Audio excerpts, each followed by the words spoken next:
Pakinggan ang sigaw, ang galing ng Pinoy laging natatanaw. Katulad ni Alex sa laro ay sikat, sa bawat tagumpay mundo'y namumulat. Dahil tayo ang ginulat ang mundo, mga kwentong inspirasyon buo ang puso. Ginulat ang mundo, ginulat ang mundo.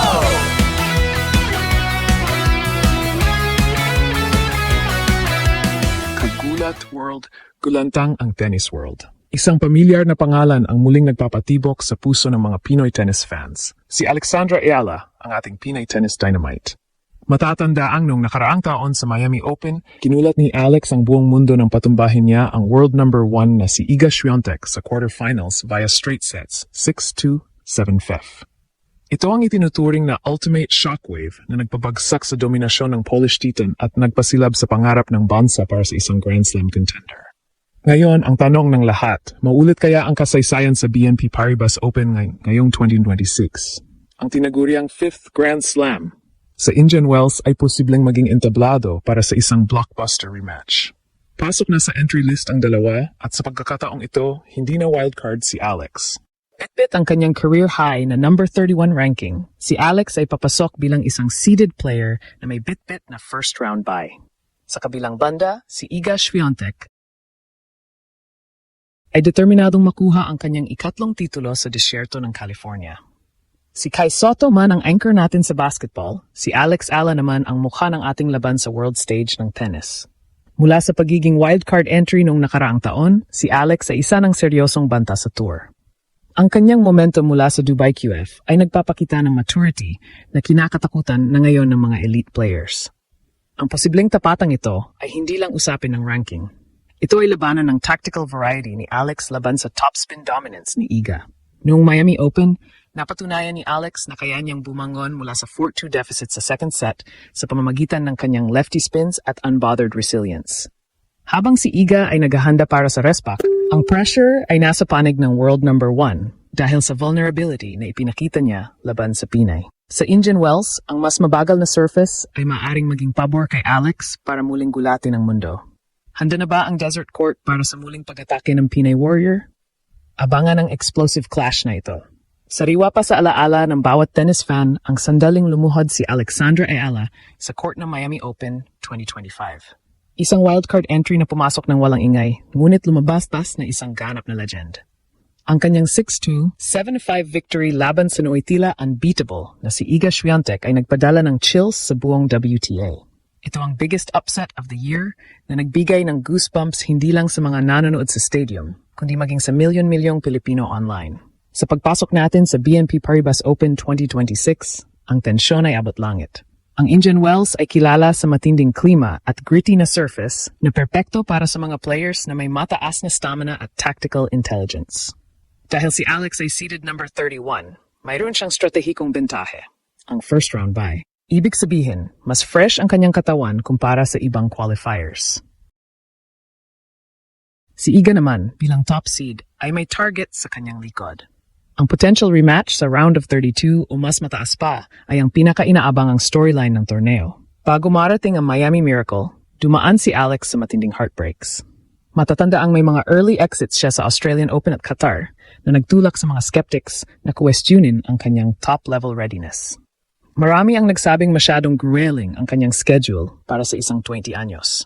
Pero sa Miami, flipped the script ang ating bida. Mula sa 4-2 down sa second set, inilabas niya ang kanyang lefty variety at agility. Pinatunayan ni Alex na hindi lang lakas ang kailangan para talunin ang isang 5-time slam champ, kundi talino sa pag-disrupt ng rhythm. Ang pag-akyat ni Alex sa number 31 ay bunga ng kanyang sipag at sunod-sunod na panalo laban sa top 10 stars tulad ni Madison Keys at Jelena Ostapenko. Hindi na siya ang batang promising lang. Siya ay isa ng established threat. At gaya ni Kai Sotto na laging binabantayan ng bayan sa bawat laro ng Gilas, si Alex ay dala-dala ang buong Pilipinas sa bawat palo ng raketa. Ang isolation sa tour ay napapawi ng nag-umapaw na suporta mula sa diaspora na ginagawang Pinoy Fiesta ang bawat match. Ang tagumpay na iyon sa Miami ay nag-shake sa pundasyon ng WTA. Nagbigay ito ng inspirasyon sa mga batang players, lalo na sa Southeast Asia, na kaya nating makipagsabayan sa mga elite. Ang reaksyon ng mga fans sa tweets noong gabing iyon ay puno ng luha at disbelief. Marami ang nagsabing parang fairy tale ang win na iyon, lalo na nang makitang nakaupo si Alex sa bench, tinatakpan ng mukha sa sobrang shock. Ngayon sa Indian Wells, ang buzz ay tungkol sa consistency. Ito na ang test kung ang Miami upset ba ay isang fluke o ang simula ng bagong era ng dominasyon ni Alex Yela. Ano nga ba ang sikreto ni Alex Yela kung bakit siya naging kryptonite ni Iga Swiatek? Sa laro ng tennis, si Iga ay kilala sa kanyang heavy topspin at pambihirang court coverage. Para talunin siya, kailangan mo siyang paalisin sa kanyang comfort zone. Yan ang ginawa ni Alex. Ginamit niya ang kanyang tactical lefty spins para i-outsmart ang power ni Iga. Sa darating na Indian Wells rematch, ang aspetong ito ang muling magiging crucial. Dahil ang bola ay mas tumatalbog ng mataas sa disyerto, ang lefty slice at kick serve ni Alex ay maaring maging mas mahirap pasahin para sa Polish star. Ang labang ito ay hindi lang career versus bansa. Ito rin ay laban ng mental fortitude. Si Alex ay humaharap sa pressure ng national expectations na parang isang storm. Matapos ang kanyang junior glory, dumaan siya sa pro dips tulad mga Wimbledon setbacks na nagbigay ng emotional weight sa bawat laro niya. Pero ang resilience ni Alex ay subok na sa comeback fire. Ang kakayahan niyang manatiling unbothered kahit set point down ay ang dahilan kung bakit kahit si Iga ay nakaramdam ng kaba. Ang tweet reactions ng mga fans, ang mga sharing ng tears of joy at ang standing ovation sa stadium ay nagpapatunay na si Alex ay may kakaibang koneksyon sa crowd. Sa bigger picture, ang Alex Swiatek saga ay rattling the sport. Ang Miami gulat ay nag-inspire ng waves ng bagong fans.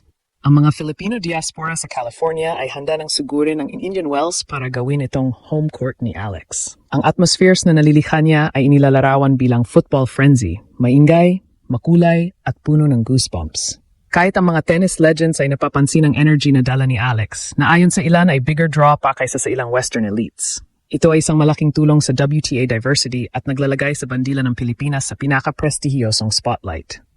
Dito pumapasok ang tunay na diwa ng laban. From loss to legacy. Si Alex ang naging rally point ng bansa.